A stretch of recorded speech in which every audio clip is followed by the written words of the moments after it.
Good afternoon, everyone, and welcome to Anselmo Academy of Music and the Arts. And we are live on Facebook and sending you greetings from New York City. We continue to feature many competition prize winners and participants from Anselmo Academy International Youth Competition that took place in February 2022. Please help me welcome three talented young artists: Oriana Huang, flute; Lucas Park, viola; Kako Hayashi, piano. And a few words about each guest. Our guest number one, Oriana Huang, is a freshman at Dwight Englewood School and a classical flute major attending Manhattan School of Music pre-college, studying with Professor Zara Lawler. Hello, Ariana. Hi everyone, it's so nice to be here. Thank you for joining us. Lucas Park. Lucas is an 8th grader at Charles DeWolf Middle School, and he's currently studying with Molly Carr and Yifang Huang in his 3rd year at the Juilliard Pre-College program. Welcome, Lucas. Hi, it's nice to meet you. Nice to meet you and welcome. And our guest number 3 is Kako Hayashi, who is a freshman at the Shepherd School of Music at Rice University, studying piano performance with John Kimura Parker. Welcome. Hello, it's so nice to be here. Thank you. Yes, thank you so much. All right, we will be featuring each artist with the performance videos and picture gallery in, shortly. We also have an interesting dialogue with all three guests, so stay tuned for that. But just a few words about Anselmo Academy. We are in our 22nd year offering enrichment type programs in local schools, community centers, senior centers, and organizations that serve students with learning disabilities. We are pioneer, what we'd like to think of ourselves when it comes to bringing music and now theater programs to local community and sending our teachers there to connect and teach children and adults and at multiple sites. A few words about events coming up. We have an online masterclass in October with Professor Akiko Gaffney and her student, Kako Hayashi. We will soon start our promotion for the annual youth competition and are excited to announce that we will be adding jazz and pop categories to our classical music categories that we have had for a number of years. Our fall enrollment is open and ongoing with various offerings in music instruments and theater, and we are actively connecting with multiple school sites throughout New York and New Jersey to continue on our mission to implementation of group classes.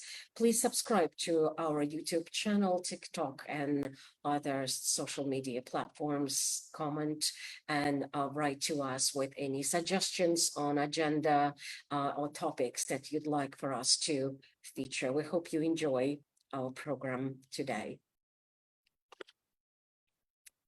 Okay, our guest number one is Oriana Huang. Can we please have Oriana's picture on the screen as I read some of her accolades?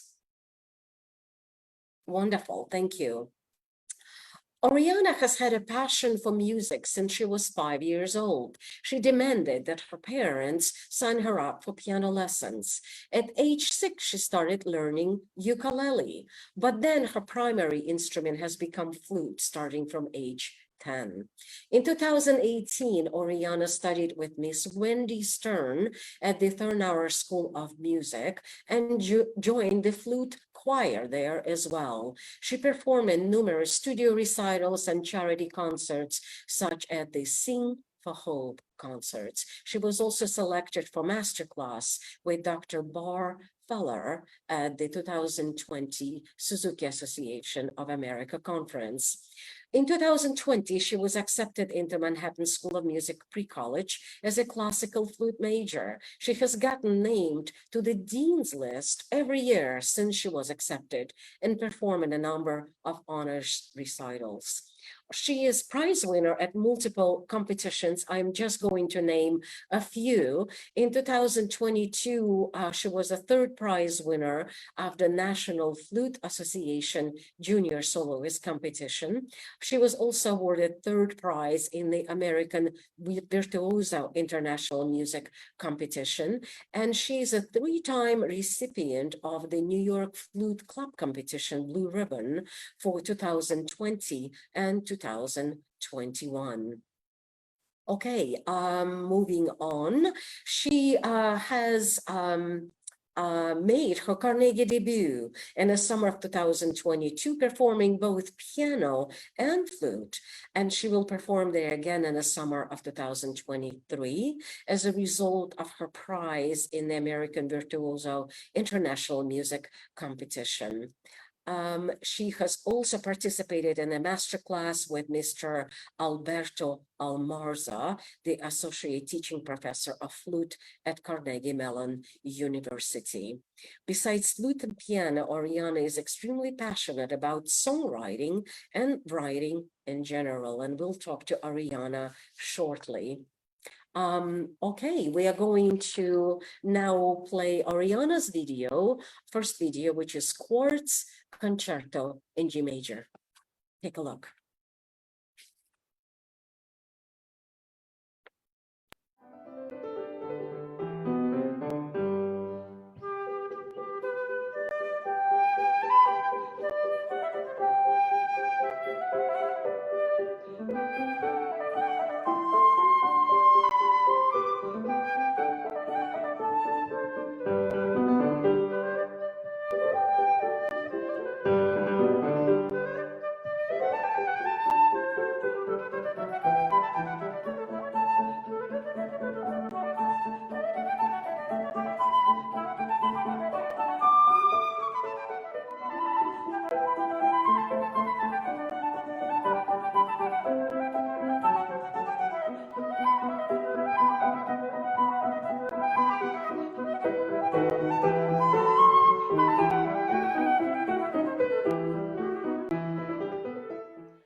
Wonderful. Congratulations. We'll get back to Oriana shortly. Our next guest is Lucas Park. And we please have Lucas's picture on the screen as I read his accolades. Beautiful, thank you. Born in New York City, Lucas Park started playing the violin at the age of 4 and began his viola studies at the age of 9 with Sun Woon Jong. Since then, he has performed in prestigious halls such as Carnegie Hall, Bruno Walter at Lincoln Center, and Dimena Center, and performed as soloist with conductor Yu Sang Cho and the New York Classical Youth Orchestra. He won first place in National Artist Competition, East Coast International, Manhattan International Music, and New York Artist International competitions. Lucas is also a silver medalist in International Virtuoso Competition and bronze medalist in the Vancouver International Music Competition. He's also second prize winner in Zoom category at Anselmo 4th International Youth Competition.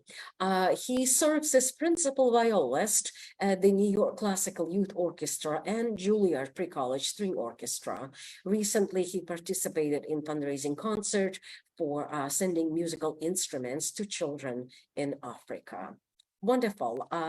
And we are going to now listen to Lucas's video, which is a duo with his sister performing Handel Harrison Passacaglia. Take a look.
Beautiful. We'll get back to Lucas shortly. And our guest number 3 is Kako Hayashi. Can we please have her picture on the screen as I read her accolades? Wonderful. She has started to learn the piano at the age of 5 with Helen Twiss and has been studying piano with Akiko Gaffney and Alexander Matyushkin. She won the first prize in the Steinway Junior Piano Competition, the Great Composers Competition, and the Anselmo Academy Youth Competition. She also received awards and accolades from the Encore Competition, the Auburn Symphony Young Artist Competition, the Christian Zakevsky International Piano Competition, and numerous others. She was the soloist with Sacramento Youth Symphony Premier Orchestra in 2018. Kako was selected to participate in the John Perry Academy, the Krishima International Music Festival, the Philadelphia Young Pianist Academy, the Pacific Piano Camp, and many other. Kako has also been studying violin since age 8 with Heather Powell and later with Zave Melikian. She was the concertmeister of the Holmes Junior High Orchestra, the DHS Baroque Ensemble, and the DHS Symphony Orchestra. She also played with Sacramento Youth Symphony, the KSMEC Junior High All-State Orchestra, and the Coda Honor Symphony Orchestra. She's also an avid chamber musician. Okay, we're going to play Kako's video number 1, which is Bach, a Fantasy Fugue in A minor, BW V944. Take a look.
Wonderful. Thank you. I just wanted to say that I'm so deeply honored to have you guys join our broadcast. I'm passionate about encouraging youth and encouraging talent, and I just couldn't be happier to host this broadcast with you guys today. Okay, moving on, we're going to have a dialogue section where I will present some questions, and we're going to go around the table, so to speak, to have you guys answer them. Okay, question number 1. How do you prepare for a performance? What are some of the ways you deal with performance anxiety? Oriana. Okay, so I don't usually get nervous before a performance because I feel like performing is just like I would just perform as I would practice. So like to put it like simply, I would just like say concentrate during your practices. But I also have rare occasions that I do get nervous, and I would say like deep breathing really helps me. First, it helps me like reset my brain a little bit, and second is because I'm a wind player, so breathing is a huge part of my instrument. So I would say like deep breathing definitely helps me like calm down my mentality. And I remember when I was younger, my mom would just like tell me, pretend the audience is just like carrots. And that really helped me. But now that I'm older, I can kind of tell that humans aren't vegetables. So I kind of just think of it as just like there's a lot of strangers just watching me practice. And although it sounds like it might be a bit nerve-wracking to have like complete strangers watch you practice, I found that it was definitely more calming and less nerve-wracking than like thinking I'm in such a prestigious like concert hall and I'm like performing and like something's gonna go wrong. Like it definitely helped me a lot more. Wonderful. Lucas. Okay, so I mentally and physically prepare myself long term wise. At times, I would practice my piece in the mindset that I'm performing at that moment, and all the other times, slowly work my way through and the techniques and comments my teachers have given me to go further with the piece. Short term wise, I sleep, eat a healthy meal, and calm myself down by focusing on one aspect of the piece I want to bring out even more. Wonderful. Kako. I typically do a mini recital at home to make sure that I have memorized my pieces and that I can fully express myself in performance. I also try to eat and sleep well so that I have a lot of energy and can enjoy the performance. Feeling that my pieces are secure in my hands and in my mind prevent me from having performance anxieties. Great. Wonderful. Great advice, you guys. And thanks for sharing this. Okay. Next question. Proudest musical accomplishment. Let's go with Lucas first. So my proudest moment was when I first performed. I was around 5 years old and was performing in Manhattan. I had stage fright and I didn't want to play at first. However, I thought about what would happen if I didn't play. So then I overcame my fear and played what I think was Twinkle Twinkle Little Star. After the performance, I was really happy and satisfied that I accomplished my first concert, and ever since I've been more confident. Wonderful. Fantastic. Kako. My proudest musical accomplishment was when I performed Rachmaninoff Concerto No. 2, first movement in Music Fest Perugia in Italy. It's an international summer festival I attended this summer. It was the first time I performed with a professional orchestra, and I was so happy because I was able to listen to the orchestra and sing with them during my performance, and I enjoyed every moment while I performed. So, Fantastic. yes. Oriana. I would say mine is getting accepted to Manhattan School of Music pre-college, and I have two reasons for that. The first is that I was accepted just around a year into my flute studies, so it was a bit of a pleasant surprise. And I would just like to thank my roots in piano and my teacher for the help and encouragement because it definitely inspired me to practice with passion and plus a little bit of luck, I think I got in. And second is that pre-college really opened the door to my passion for flute performance and I think like music in general. And I also love like feeling surrounded by people who are like also passionate about music. And I really also love the many opportunities and stages that MSM has for performances and exploration. And also like getting into pre-college, it kind of led to my other proud accomplishments. So I would just say this is probably the proudest one I have. Fantastic, you guys. Okay, next question. What happens when you don't want to practice? What do you do to help motivate yourself? Kako. When I don't want to practice, it is usually because I'm tired, so I try to relax and get some rest. When I really need to practice, I try to exercise a little before practice, which helps wake up my body and my mind, and it makes my practice sessions more productive. Wonderful. Oriana. I don't want to practice a lot because I pick like all of my passions and my hobbies. So usually when I practice, it's really I'm just like enhancing my own passion for, in this case, my flute when practicing. And I agree with Kako a lot. Usually if I don't like want to practice, it's that I'm physically or mentally like tired or drained. So I kind of just go easy on myself for that day. I relax for a while, usually for like half an hour to an hour. I just recharge, drink some water, just walk around. And sometimes I would just think of like the feeling and the exhilaration of like a really successful performance. And that kind of just like that feeling pushes me through like what you would call, I guess, musician's block. Fantastic. Okay, Lucas. Okay, so when I don't want to practice, I usually think about how much I can improve on the piece I'm working on. There's always more room for improvement, so I always analyze and record myself to realize how many more ways I could make my interpretation more interesting and musical, which inspires me to continue practicing. Very good advice and great answers. Okay, next question. Do you have favorite performers? Who are they and what you like most about them? Let's see. Let's start with Lucas. So my favorite performers are violist William Primrose and Robert Diaz. William Primrose was a Scottish violist, and he is very famous for performing with the London String Quartet from 1930 to 1935.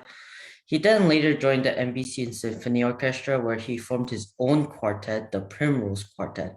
What I most like about William Primrose is how he expresses his music through his own unique interpretation. It's like creative and pleasing words in musical notes. Also, I like the way he vibrates and somehow creates his own resonance where it's commanding and delicate.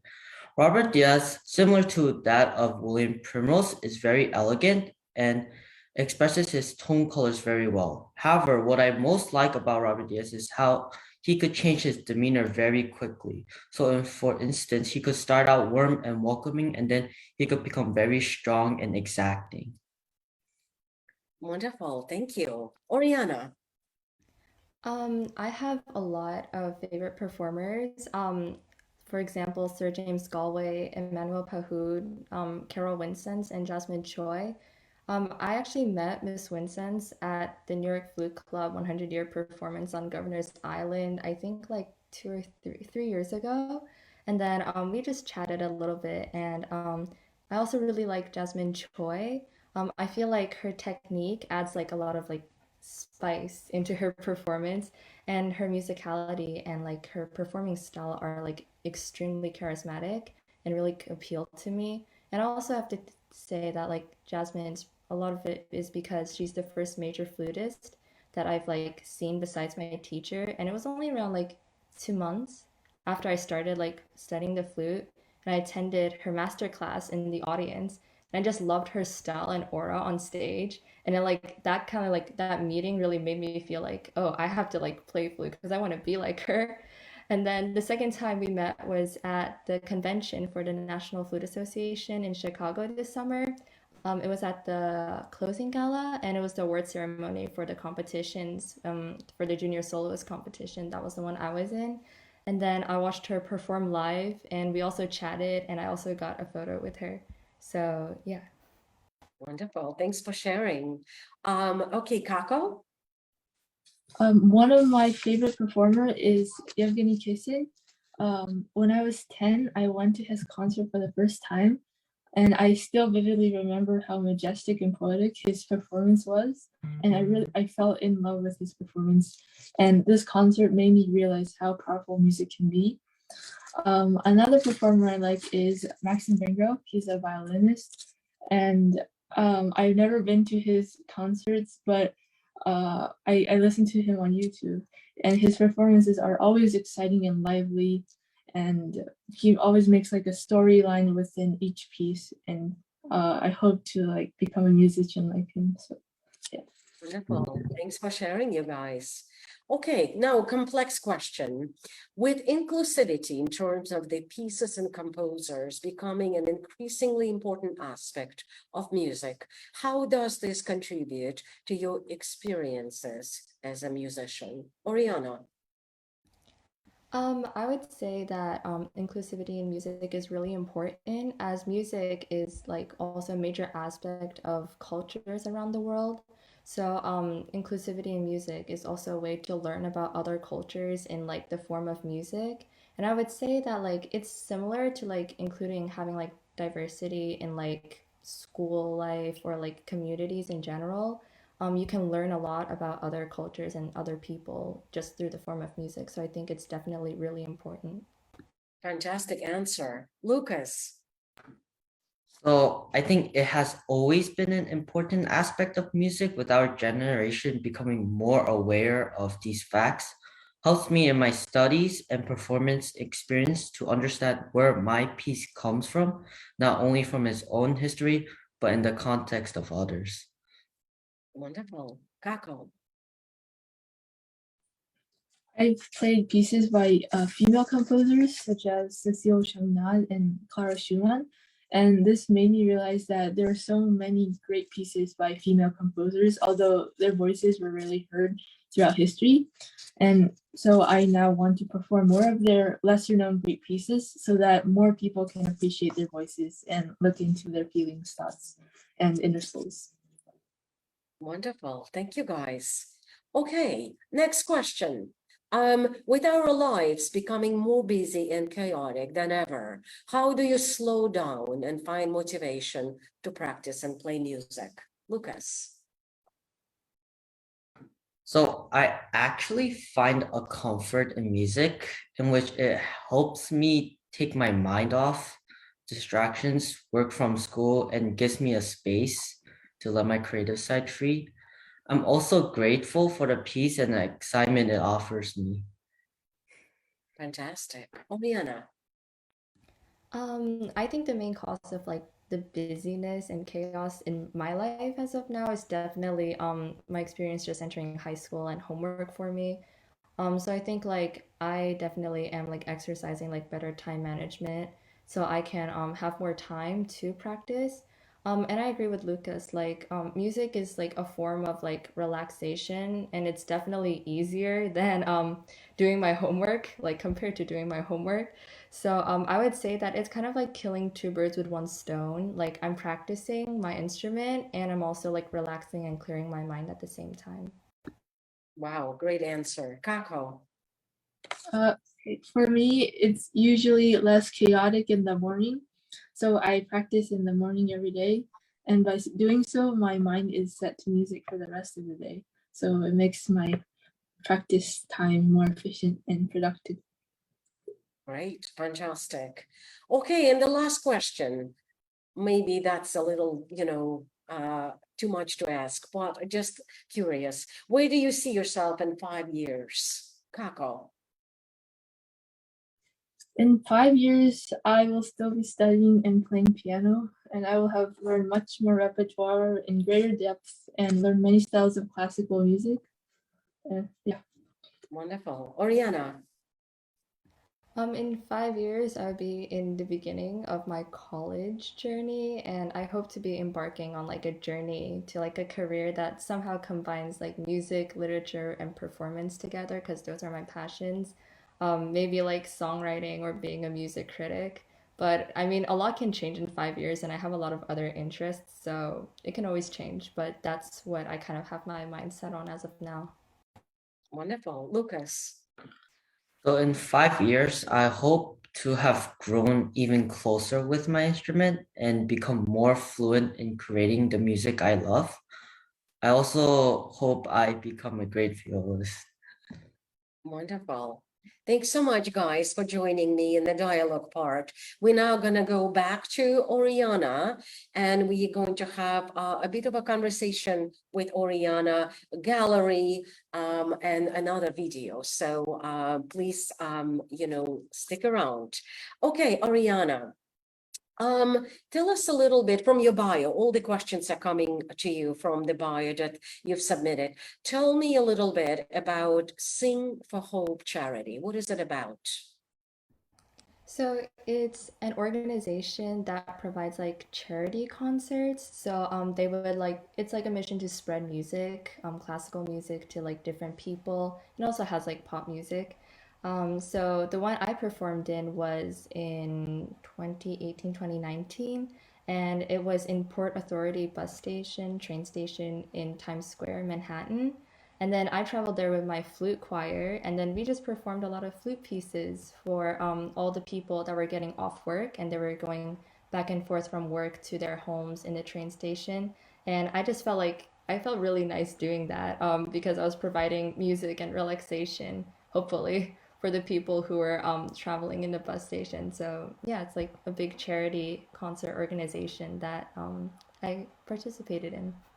Wonderful. Next question. Tell us a little bit more. I know you already answered that about Manhattan School of Music pre-college and being on a dean's list.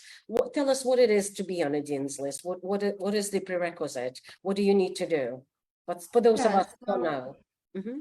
all right, so Dean's List is basically like kind of like a certificate that tells you it's given to people that have gotten a GPA of 3.9 or higher because in MSM pre-college we go through like a music curriculum. So we have theory classes, ear training classes, we have grades in orchestra, private lessons, and we have a jury at the end of every school year.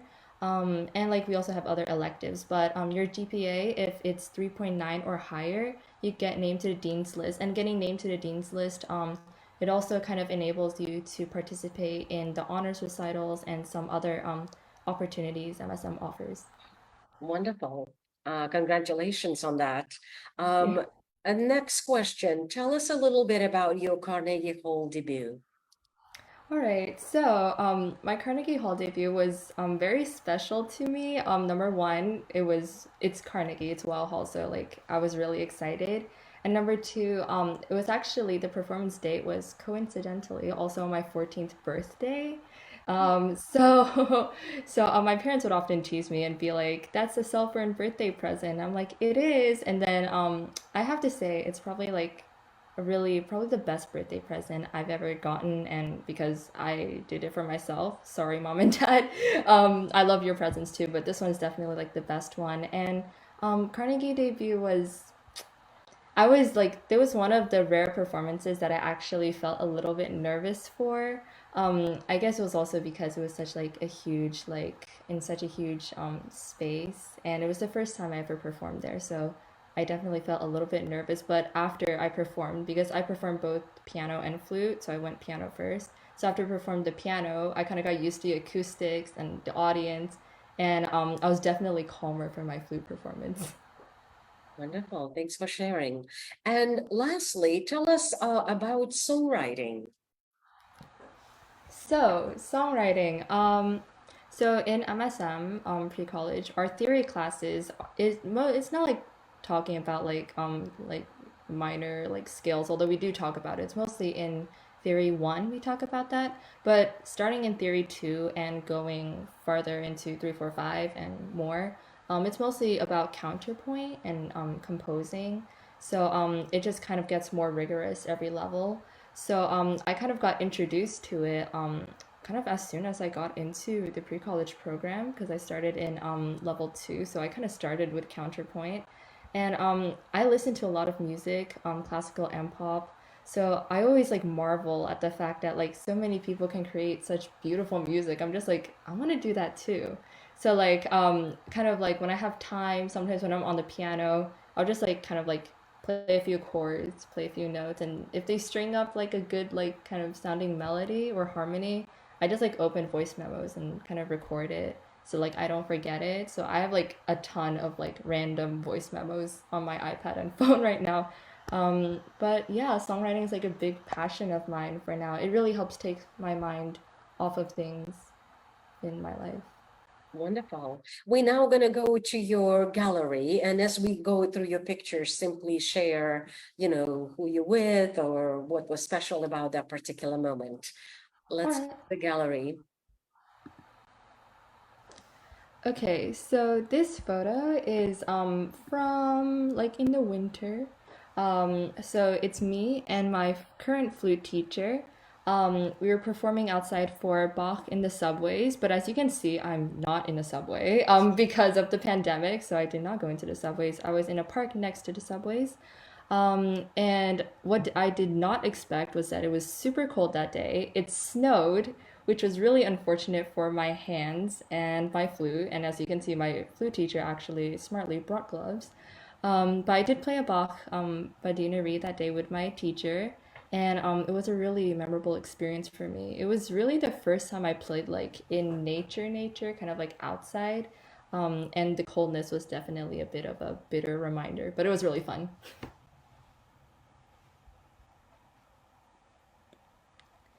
So this is a performance, my first flute performance, like my formal one. Um, and I played a scherzino. This was at the JCC School of Music, and it was in Eric Brown Theater. I have to say this one was really memorable for me as it was my first flute performance.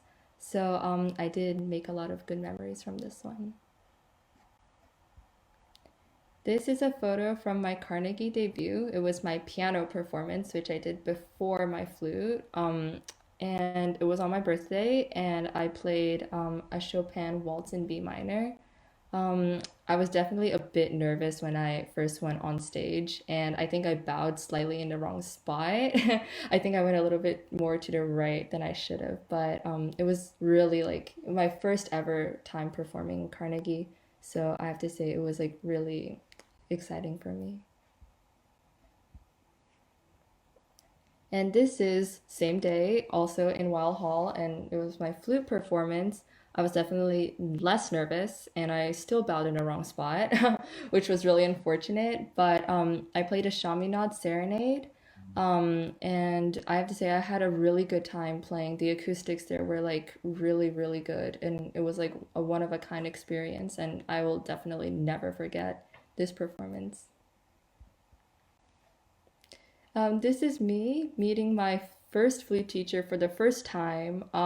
She is so friendly, she's so nice, and I remember just watching her perform like a really simple song. I think it was Twinkle. Yeah, I think it was Twinkle Twinkle Little Star. It was like a nursery rhyme, and then but when she played it, like the sound was so rich, and then like she had like a really good vibrato, and then I just remember like thinking like I want to do this. And then like I knew like, oh, she's my teacher. She can do this. Therefore, she's gonna teach me how to do this. So yeah, that was the first day I met her, and I look still young. And yeah, now I'm still playing flute. So this was, as I mentioned in the dialogue section, the New York Flute Club 100-year performance on Governor's Island in New York. Um, I met Miss Winsense there, and it was like the biggest scale like flute performance I've been to like in early on in my flute journey, and yeah, it was like really memorable because I remember seeing like piccolos and alto flutes and like weirdly shaped huge like flutes shaped like the number four, and I remember like when I was like on the ferry back, I was like, what were all these flutes? And I just went onto Google and searched up all different kinds of flute. So this performance kind of opened my perspective on the different types of flutes there were other than my boring C flute. Okay, so the photo on the right is when I was like 5 and a half, so I just started playing piano. And the photo on the left is, I think I was like 6, and I just started playing the ukulele. I remember for this particular photo, I had this like huge burst of inspiration, and then I was like, I'm gonna become a world-renowned ukulele player. And then I just played, and then for 10 minutes straight, like I think I played one song on repeat for 10 minutes. And then when I stopped, my mom was my audience, so she was like applauding me. And then I remember telling my mom, Mom, my fingernails hurt because as you can see, I was not using a pick to play the ukulele, which I wasn't really supposed to. But yeah, it was really fun. This is also my flute choir. This is a performance. Um, I don't really remember where I was, but I was somewhere on the far right. Yeah, somewhere on the far right. And this was our first performance as a flute choir. So this is me and my flute teacher at the National Flute Convention, National Flute Association Convention this summer in Chicago. This was after the award ceremony, and I got my prize. And then my teacher was also there because she hosted a lot of the events that happened. Yeah, and I was like really thankful to my teacher for being there and encouraging me because every time my teacher is like there in a room whenever I'm performing, or even like when she's like giving me a lesson, I just feel like really calm and like really like soothed by her presence. So thank you, my teacher. This is MSM Orchestra, my orchestra and repertory. This is my second orchestra I've been in. in MSM. I am the flutist in the mask. You probably can't really see me because we're almost all wearing black. But I'm the flutist in the mask. Yeah, and then we have two performances every year. And this was, I think it was our end of year concert last semester. So I really love our orchestra performances. Wonderful. Thank you so much for sharing. Our next video that we're going to share is Oriana performing Pied Piper of Harlem by Adolphus Hellstark. Take a look.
Wonderful, Oriana. Thank you so much for participating. And we're going to now move on to Lucas Park and speak with him. I have some questions from your bio. So, Lucas, your sister plays violin. Tell us how you both have started on violin and then you switched to viola. Go ahead. So my sister, she started when she was 5 years old. And I also started when I was 5 years old. We're both she was 5 years older than me, so I was so like young. And so when I first played violin, I really had no idea how the violin worked. My teacher, Miss Shin, she told me how the violin works. And then later I started to realize I didn't really like violin. So then I asked my mom, can I change to viola? So later, like when I was around 9, I changed to a viola and I started to feel like I really like this instrument. So then now I'm playing viola now. Wonderful. May I ask what particularly about viola drew your interest and attention? Is it the sound? Is it? So the viola is slightly bigger than the violin, so it has a deeper resonance. And on the violin, there's E, A, D, and G. Those are the strings. On a viola, there is A, D, G, C. C string is a new string, and I really like that string because it's really deep and gives a really big resonance. Wonderful. Thanks so much for explaining it. Okay, and so you are in Juilliard pre-college program. Tell us a little bit more about all the details. What is it involving you to do? How difficult is it of a curriculum? And just tell us as if, let's say, we don't know anything about it. Go ahead. So I got into Juilliard when I was around 11. I started off virtual because it was during the pandemic, and we had music theory like MSM, like Oriana said. We had music theory, ear training, elective courses like conducting, and we also had orchestra, how well we did. We got recording assignments, and I had a studio class, and we had 2 studio recitals. And Juilliard, when I first started, I was in a very low theory class, so I had no idea. Juilliard was pretty difficult for me in the first few weeks when I started. I really had no idea how it worked. My sister kind of helped me, but I was still meh. But after the few weeks, I really got to know people and I started to have relationships, and I I was happy. And now I'm live in Juilliard, no longer virtual. Wonderful. Fantastic. Okay, next question. So tell us about New York Classical Youth Orchestra, where you are a principal violist. And at the same time, you can also tell us about Juilliard Orchestra. Tell us about those two orchestras. So New York Youth Classical Orchestra is where many young talented students come together to form an orchestra, right? So, and the conductor, Mr. Tim, he leads. He's very inspirational, and he really helped me during orchestra and how it worked, and how companionship is really important in orchestra. In Juilliard is the Juilliard String Ensemble. It's where a lot of talented people come of all ages, like starting from like third graders to like 8th graders. And the Juilliard Orchestra was really fun and difficult because the pieces were much more difficult and the conductor was expecting a higher standard. So yeah. Wonderful. So you're learning a lot. You are challenged. Yeah, that's wonderful. Okay, tell us about fundraising concert where the instruments are sent to Africa. That sounds wonderful. Tell us more about that. So the fundraising was started with project arts with what my sister created, and soon her friends joined and then I joined. So basically this project is to fundraise African kids who live in Africa. They don't have that good quality of what we have in our lives today. So basically we performed a lot of duels and a lot of quartets, a lot of quintets, and my sister's friend performed like a drum solo. I don't know, but yeah, basically. Wonderful. And the last question about the President's Volunteer Service Award that you received. Tell us more about that. So I received that because I performed the Korean national anthem in Fort Lee, where the Korean War started in 1950. So on that day, I performed orchestra with the orchestra, and yeah, that's basically it. I just got the award for volunteering. Wonderful. Okay, next we're going to go to your gallery, and similarly to Oriana, we're going to go through your pictures and you tell us all about it. Let's go. So this picture, this is when I was performing and I was really nervous. My hands were really numb, and this was when I was on vacation. So before this performance, I was on vacation. I just came back and I was really nervous. I really thought if I would do well, if the vacation would affect me. But afterwards, it was really good and I had a fun time, great time performing. So this photo, uh, my sister, was getting prepared to perform or like compete, and I really want to present this something for some reason, so I just came up with this painting and I talked to my family, oh, this is a painting I really want to show it to you guys. This is my first performance ever. This was when I played Twinkle Twinkle Little Star.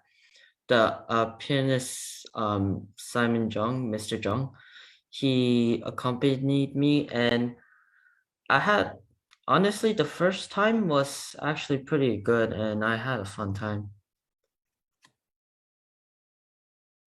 This is when I first performed with an orchestra, and this is the New York Classical Youth Orchestra. And next to me is Tim, conductor Tim, Mr. Tim. And I think I was playing JC Bach, and I was really nervous because I was even with all my rehearsals, this is my first time playing with an orchestra in front of real people. So yeah, afterwards it was fine and I was happy. So this, I was in my dad's office. I really want to know what it was like to be in my dad's office. And my dad said cheese, so I said cheese, and he took a picture of me sitting in the chair. And yeah. So this is my first day at Juilliard live. This is my second year actually. I'm with my sister. My sister is guiding me through the Juilliard school. And yeah, this was when I first was in Juilliard. This is the Juilliard Pre-College Orchestra, and right there you can see me between my friend Gary and Zoe. I'm sitting principal, and I was around 12 years old, and I was with my friends. This is like my second performance, and I had a great time, honestly. It was a great performance. Everybody did well. Uh, and this was when I like doing activities like sports. So I tried out for soccer, and I did get in, and this was afterwards. I was really tired, just want to sleep and go home and play some viola. So this is when I was performing in a church. This was for one of my priests. He asked us to play for him, so we did, and it was pretty good. I had a great time. This is when I first took my bio picture. This is actually in my pre-college ID card. And basically I have my viola sitting like here, and I had different glasses. I was younger, a bit chubbier. It was cool. Wonderful. Thank you so much, Lucas. We're now going to play Lucas's second video, which is Walton Viola Concerto. Take a look.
Wonderful. Thank you so much, Lucas. Lovely meeting you.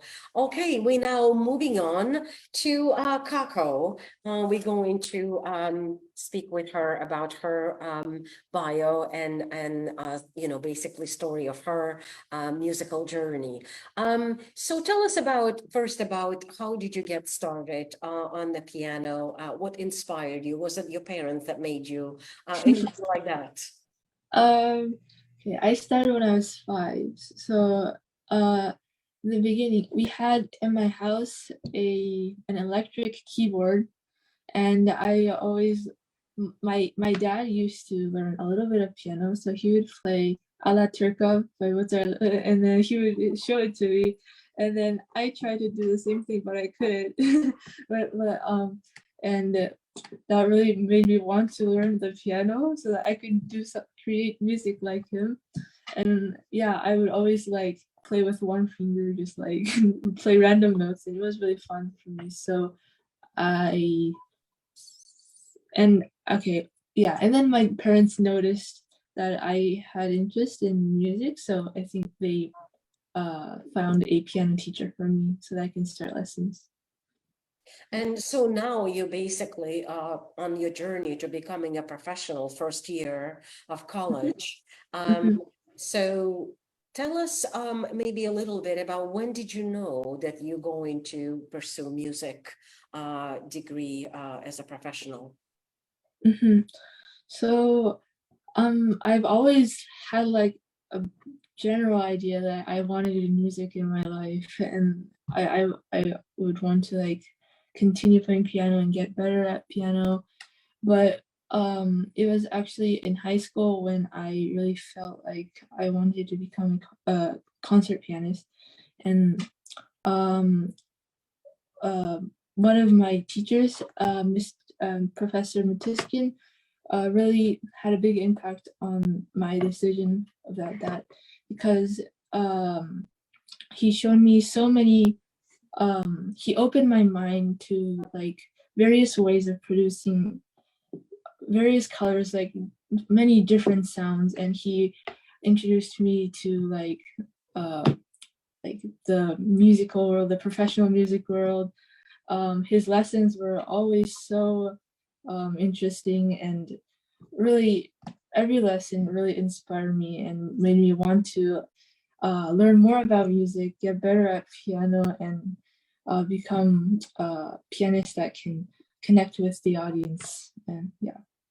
Wonderful. So as a freshman at Rice University, what is it like, you know, to Mhm. be in college, right? You just started Yeah. and pursue, you know, piano performance.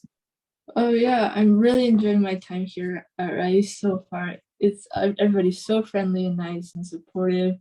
I love my music classes, like my theory and oral skills classes.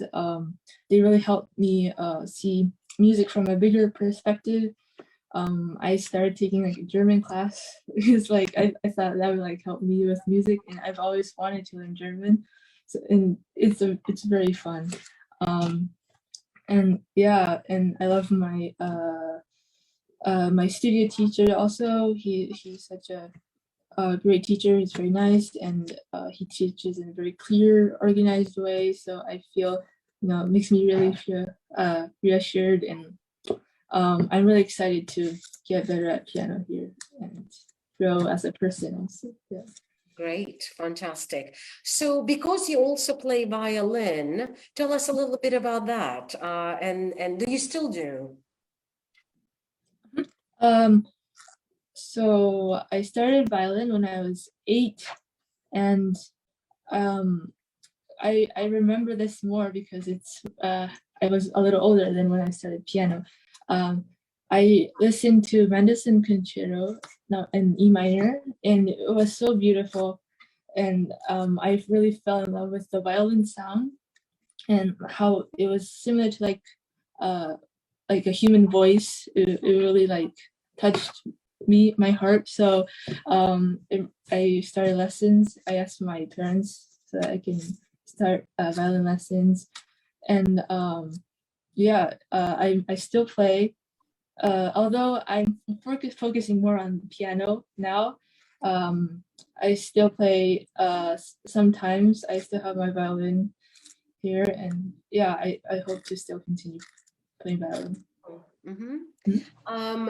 Great. Tell us also about chamber music. You're an avid chamber musician. Tell us the importance of playing chamber music that you feel you've gained. What have you gained from being a part of chamber groups? So I've been part of like a winter chamber music camp every year since I was like in 7th grade. And through that camp, I learned so many repertoire, such as like Mendelssohn Trio and like Beethoven trios and a lot of quintets, quartets, and stuff like that. And it's really different from playing solo pieces. So I learned so much about collaborating with other musicians and making music together, and yeah, balancing voices and so many great things. And I've made so many friends too from during that workshop. And I'm taking a sonata class right now where I'm learning a Saint-Saëns violin sonata number 1. And I love that piece, and I'm learning so much so far here. So wonderful. And we're now going to go to your gallery. So similarly to Oriana and Lucas, you just tell us who you're with and a little bit about each picture. Let's go. Okay, so this is me when I was 6, and she was my first piano teacher, Helen Twist, after a studio concert. I love her studio concerts because at every recital, she wrote an original story connecting students' pieces and narrated the story in between performances. One of the pieces I performed at a recital was a short piece called Bulldozer. And before I played, she narrated that a bulldozer slammed into a party and took everything away. So with the help of her story, I was able to naturally express the unstoppable power of the bulldozer. And I learned the importance and the fun of telling a story through music from her. That's hilarious. Yeah. Okay, so this is a picture of me and pianist Evgeny Kusin after his concert in San Francisco. When I shook hands with him, I was surprised how thick his hand was, and his hand felt like a glove. So, so I really remember. Yeah. This is my family. Oh wait, this is not my family. Okay, so this is me. After my performance with the Sacramento Youth Symphony Premier Orchestra, after I performed the 3rd movement of Mozart Concerto Number 23, when I was 13, I was very happy because I finished my first piano concerto performance successfully. But at the same time, the experience also motivated me to learn piano more so that I could control my piano sound and express myself better. Okay, so this is me taking a lesson from my violin teacher, David Melikin.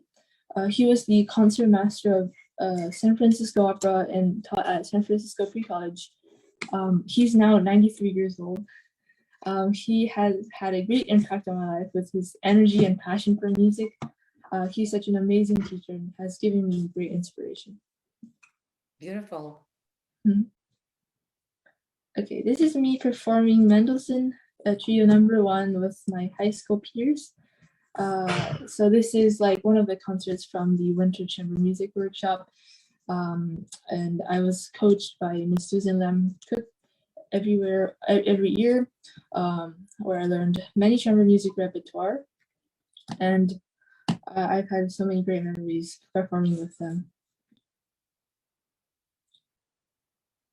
This is my private piano teacher, Akiko Yakni, my sister and me after our studio concert. I've been learning from her for 7 years since I was in 5th grade.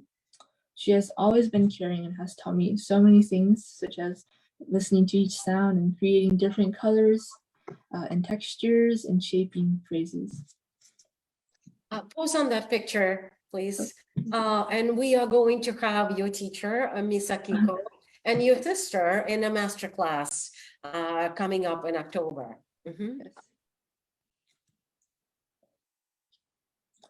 This is me performing Debussy's Prelude, Book 1, Number 5, L'Echoing at Danakapi, in a studio recital during the Festival Musical in Teen, France.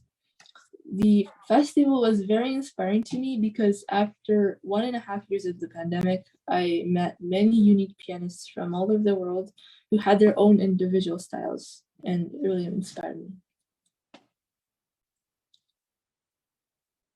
This is me after performing the first movement of the Rachmaninoff Concerto No. 2 with my high school symphony orchestra before graduation.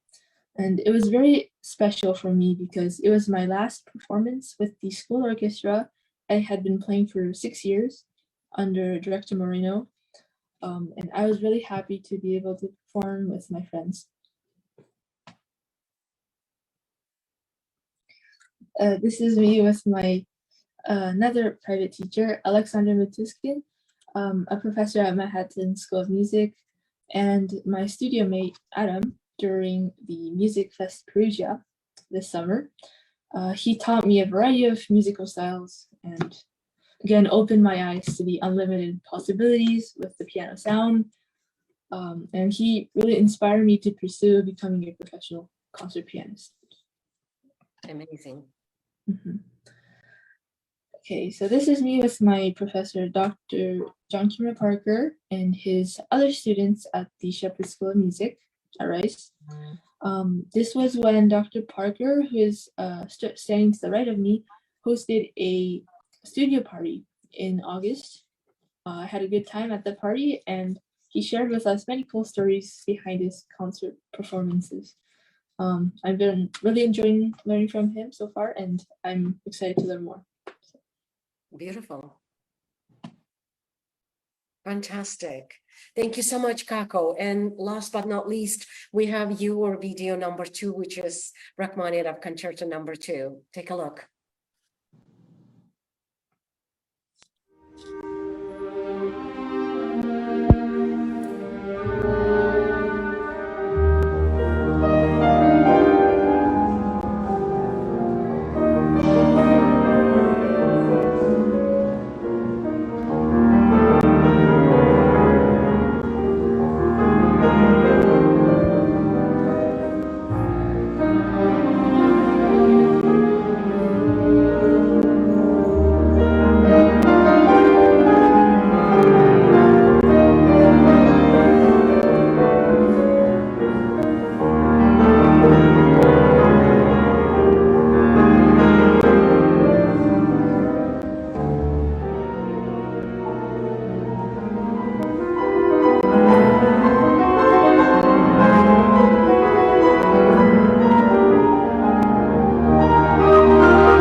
Congratulations, you guys.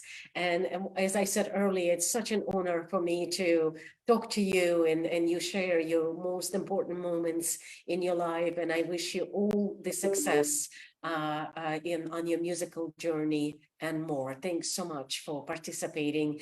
And thank you to all of you who are watching and join us today. We will be posting also this video on YouTube channel, so you can always, revisit with this video at any time. So long.